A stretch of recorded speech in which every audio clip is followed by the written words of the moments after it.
So ayun po, no, what's up sa inyo. So yung araw na to is tuturuan ko kayo kung paano mag-download ng Valorant Mobile dito sa App Store. So una po na tayo dito sa App Store. Click lang natin yung profile and then click lang natin to. After natin maklik yan, mapupunta tayo dito. And then click lang natin itong country or region. Okay, so papalitan natin yung region natin from Philippines to China. Okay, search lang natin dito is China.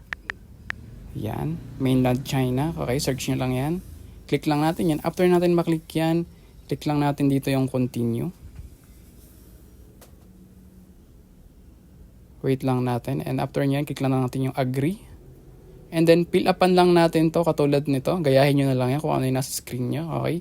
Once na na-fill upan natin yan, click lang natin dito is yung done. Okay. After nyan, mapapalitan na nga yung ating country region into China mainland. Okay. So, ibig sabihin niya, nasa server na tayo ng China or yung App Store natin is magiging China na siya. Okay.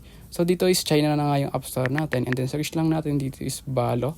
And then, kung makikita nyo, is automatic na nalalabas yan. Okay. So, nasa China release na yan. And then, click lang natin yung download. And after nyan, boom. Successful na meron na tayong Valorant Mobile. Okay, so ganun lang siya guys kadali sa App Store kung paano mag-download. And sa WeChat naman, para magkameron kayo ng account, meron akong link dito sa description.